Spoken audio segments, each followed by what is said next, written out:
Call in, connect. To speak to Randi, call 561-270-3844. 561-270-3844. While we're on the subject, and another thing that will be coming up very soon will be immunity for a president. And not immunity for me, but for any president. If a president doesn't have full immunity, you really don't have a president, because nobody that is serving in that office will have the courage to make, in many cases, what would be the right decision, or it could be the wrong decision. It could be, in some cases, the wrong decision, but they have to make decisions, and they have to make them free of all terror that can be rained upon them when they leave office or even before they leave office. He's a psycho, man. I mean, that terror rained out terror. So we've not been able to have 46 presidents without giving them immunity. We've not been able to have a president to do the wrong thing for America without immunity, or the right thing for America without immunity. This is the genius that is the Donald. This is the genius that created the Celebrity Apprentice. Okay, and this is the person who is arguing that you need to give him complete and total immunity from killing people, from rounding people up, from torturing people, from hurting people, from killing his political opponents, whatever. He needs immunity. No other president ever had it. He needs it because he needs to make the wrong decisions, and he's going to be terrorized if he makes those decisions that he wants to make freely without, threat of being prosecuted as being a insurrectionist, an oath-breaking insurrectionist.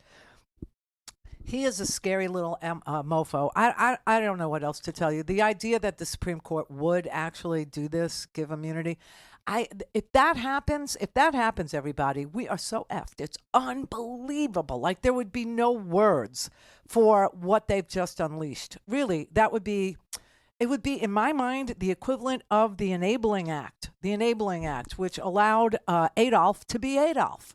Okay, but that didn't happen until after Adolf was the chancellor, right? So to do it preemptively, to say, whoever wins this election can kill their political opponents. Whoever wins this election can round up ordinary Americans without due process. They can do camps. They can do staging grounds. They can, take your land and turn it into, camps for immigrants, or camps for people that didn't vote for me, or camps for people that I disagree with, or camps for people who, are Muslim. And we ban people, and I got to be able to do the wrong thing. I got to be able to do it. This is what he's saying. And if the Supreme Court actually said, yep, that's it, that's where we landed on this particular question. There's no country anymore. You understand? There's no such thing as America. There's no such thing as rule of law. There's no such thing as a presidency. It's now a dictatorship without law. It's a lawless dictatorship. And the country has to be renamed because it's not the United States. It's something else, something completely different. And we join a whole host of failed states like, Somalia. Or, who's very nationalistic and uber religious right now and not doing very well? Yeah, Israel, losing all of its credibility in the world, losing all of its sympathy, empathy, all of its legitimacy in the world. Why?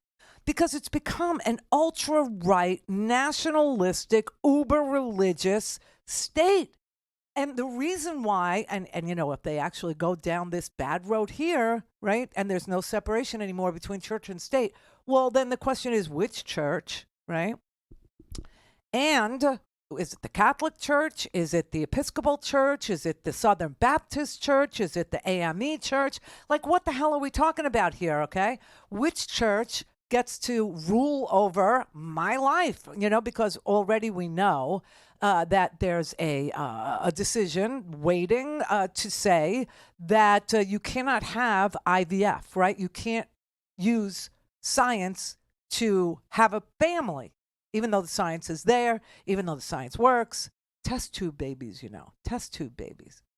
Can't have it, can't do it, can't. It's not allowed. It's a violation of God. right? If we went down that road, you know why there's a separation of church and state? Do you know why? For the preservation of both. Uh-huh.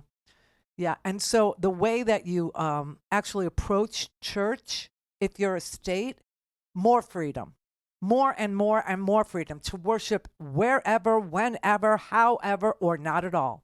If you do that, no one is afraid that their church won't exist. No one is afraid that their religion will not be the favored one and will, go into some sort of extinction, right? Because everyone is free. Everyone is free. But once you start picking and choosing, no one is free. You see how that works? No one. So if you said that you have a president who can impose any religion he wants or no religion at all, and knowing this guy, I don't think he understands anything about any religion at all ever. The religion that he worships is himself. The person he prays to is himself. He looks to himself for guidance. He looks to himself for for his moral compass. The guy does not answer to anything higher than him. No head shall be higher than his. You go down this road and you give him immunity, and I'm telling you, there'll be no such thing as freedom. None. So I can't see the Supreme Court doing that. I cannot. What I can see them doing is timing the decision so that whatever they decide is moot. Do you know what I mean? And that the trial of Donald Trump, or the many trials of Donald Trump that seem to need to take place so that we can have an informed electorate when they go to cast a ballot for the presidency. And we live in a country with an electoral college, constitutionally mandated electoral college, right? That gives us, out of 350 million, and some are very special people in this country, some are brilliant, gives us two. Gives us two people. Time and time and time again. Two people. Right? And this time, two people. One is clearly dangerous. The other one clearly is not.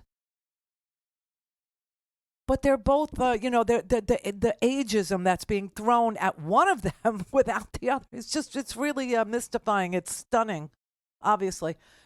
But this is the system we live in, okay? We get two. We get two candidates. That's what we get. And we have to choose. And you know what? In a weird way. And we should choose based on being educated about whether or not one of them is a felon. We should be able to vote knowing whether or not one of them is, somebody who incited violence against his own country, whether somebody is a oath-breaking insurrectionist, whether somebody, because we will see violence again no matter how this shakes out. You know that, right? You know that. But if Donald Trump isn't a known felon to the people that are on the margin about him, and they say, all right, I'll do it one more, and it turns out, yeah, we should have tried him because then you would have, who's to blame for that?